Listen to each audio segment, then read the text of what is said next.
Welcome to this deep dive. We sift through different sources to get you up to speed quickly.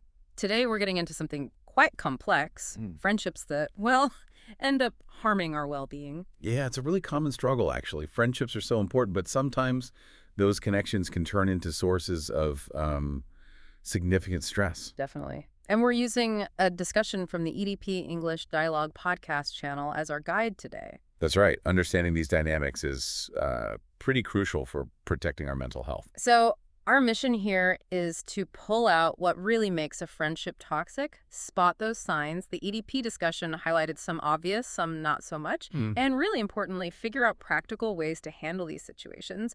That includes knowing when it might be time to, step back for your own good. Okay, so let's start with the basics. What is a toxic friendship? The EDP talk really stressed that it's about a consistent pattern of negative behavior. Right, not just occasional friction. Exactly. It's behavior from one or both people that consistently harms the other person's well-being. It's way beyond the normal ups and downs or the odd disagreement. Okay, that consistency point feels key. Because, every friendship has bumps, doesn't it? Arguments happen. How do you tell that apart from something genuinely toxic? That's the million-dollar question, isn't it? Mhm. The EDP speakers really honed in on the repetition. It's the recurring nature of the negativity. So it's not about one fight. No, it's about a cycle of interactions that just leaves you feeling drained or maybe small or just generally worse off again and again. Got it. So not just a bad day, but like a permanent weather front of bad feeling. What kind of recurring negative stuff did the EDT discussion flag up? What should we be watching for?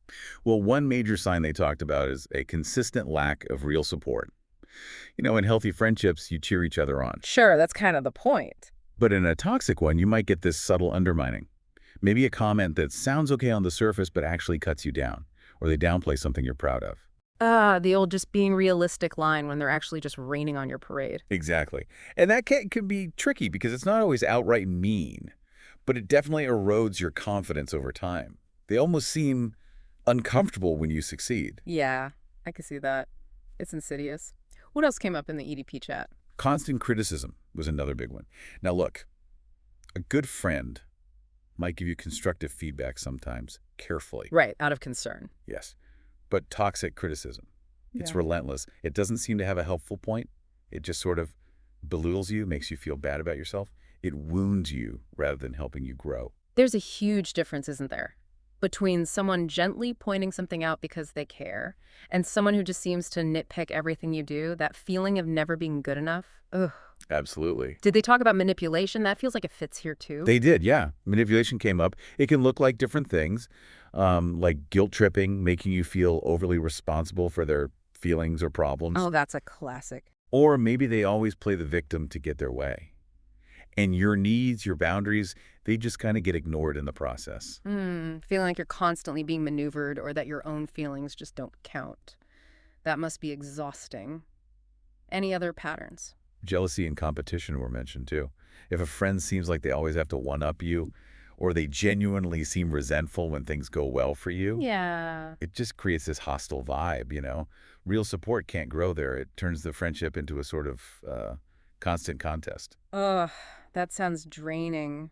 Being in competition with someone you're supposed to feel safe with, and that comparison probably messes with your head too. It really does. And finally, the EDP discussion hit on something fundamental: honesty, or rather, the lack of it. Dishonesty, yeah. Yeah, a pattern of deceit. Trust is just the bedrock, isn't it? If someone is repeatedly dishonest, it shatters that trust. You end up with suspicion, insecurity. Yeah. You can't have a real connection like that. No, absolutely not. You can't build on lies. Okay, so we've got these patterns: lack of support, constant criticism, manipulation, jealousy, dishonesty. What's the overall impact? How does being around this stuff affect your mental health? Well, the EDP chat was pretty clear. Uh-huh. Being constantly exposed to that kind of negativity, Yeah. it can seriously ramp up your stress, your anxiety, I bet. and it can even contribute to feeling depressed. It takes a real toll. So spotting these signs early, that's really key for protecting yourself. Makes total sense. It just wears you down. So, okay, let's say someone listening is recognizing some of these patterns. What are the first steps? What did the EDP discussion suggest for actually addressing it? The first big step, according to the EDP folks, is setting clear boundaries. Boundaries, okay. Particularly communicating clearly, assertively, what behavior isn't acceptable to you and what needs to change for the friendship to feel healthier. Right. Setting boundaries sounds crucial, but also potentially really awkward or difficult. How do you even start that conversation without it blowing up? That's a fair point. The EDP discussion suggested focusing on the behavior and how it impacts you, using I statements, like, when X happens, I feel Y. Instead of, you always do Z. Exactly. Less attacking, more about your experience. And crucially, they stressed that setting a boundary isn't just saying it once, you have to consistently enforce it. Ah, the follow through. Yes. That might mean limiting time together, or maybe avoiding certain topics that always seem to go south. Right. You can't just say, don't cross this line and then let them step over it every time. But Right. what if they just keep ignoring the boundaries no matter how clearly you state them? Yeah, the EDP conversation acknowledged that happens. Yeah. Sometimes, despite your best efforts, the toxic stuff continues. And in those cases, well, it might be necessary to distance yourself Yeah. or even end the friendship. Wow. Okay. That's a big step. It is. It's often a really tough emotional decision. But the speakers emphasize that your own mental and emotional health has to come first. It has to be the priority. So it's about recognizing that some relationships, maybe despite a long history, just become genuinely bad for you. And ending it isn't failing, it's self-protection. Precisely. That's a great way to put it. The EDP discussion really framed it that way. Choosing to leave a toxic friendship isn't about your worth or some kind of personal failure. It's a positive choice to protect your well-being. To make space for healthier things. Exactly. To build an environment where you can actually grow and to prioritize connections that genuinely lift you up. That's a powerful way to think about it because the guilt can be huge, can it? But reframing it as self-preservation. Yeah. Yeah. Okay, so after setting boundaries or maybe deciding to step back, what about the internal work? Did the EDP chat mention self-reflection? Oh, definitely. Self-reflection came up as really valuable. Taking time to understand why you were drawn into that friendship in the first place. What do you mean? Well, were there maybe some unmet needs you had? Or some insecurities that perhaps made you more likely to tolerate the negative behavior? Figuring that out can be super helpful for making different choices next time. Ah, so learning from it, not just moving on. Understanding your own patterns. Exactly.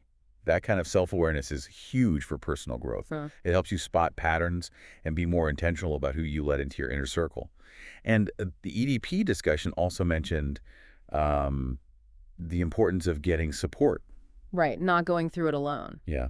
Talking to other trusted friends, family, maybe even a therapist, getting that outside perspective can make a massive difference when things feel confusing or isolating. Absolutely, it can give you strength and clarity. Leaning on that support system reminds you you're not alone and that people do care about your well-being. And another thing the EDP contributors really stressed was self-compassion. Being kind to yourself through it all. Yes, because letting go is often a process, not an event. And you might feel a whole mess of things, sadness, maybe relief, anger, guilt. All valid feelings. Totally. And it's okay to feel all of that without judging yourself. Healing takes time. You need to be patient with yourself as you navigate it. Patience and self-compassion. Got it.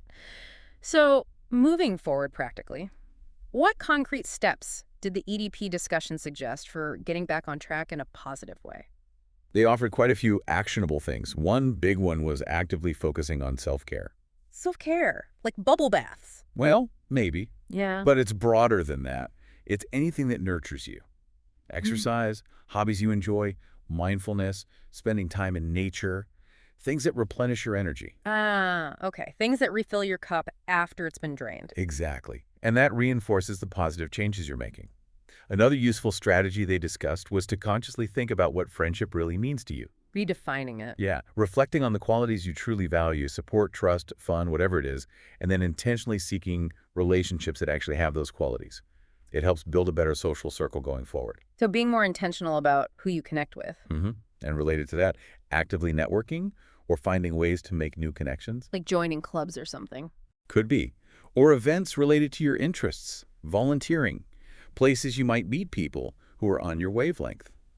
But the EDP speakers also added a note of caution. Take it slow. Let new friendships develop naturally. Right, no need to rush. Quality over quantity. Building real connections takes time. Okay, so after going through all this, recognizing the toxicity, setting boundaries, maybe ending things, doing the self-reflection, what are the positive results? What good things can come out of this, according to the EDP discussion? Several really significant benefits came up. Firstly, by removing that source of negativity, you literally create space in your life Space for what? for more positive, genuinely supportive relationships to come in or deepen.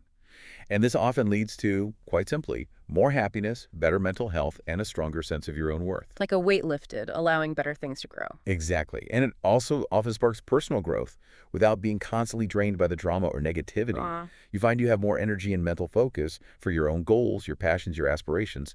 It frees you up. That makes so much sense. Toxic stuff is incredibly depleting. It really is. And one more thing, making that choice to step away sets a new standard.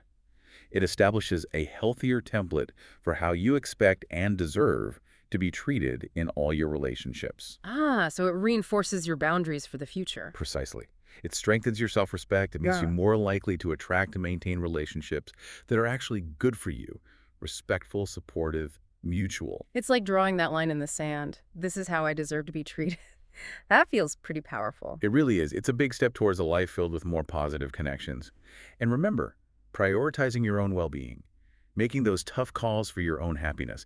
It's not just okay, it's essential. Wow. Well, this has been incredibly insightful, a really thorough deep dive into something that, yeah, touches so many people's lives. It's a good reminder that we have agency in our friendships, and protecting our well-being has to be key. Absolutely.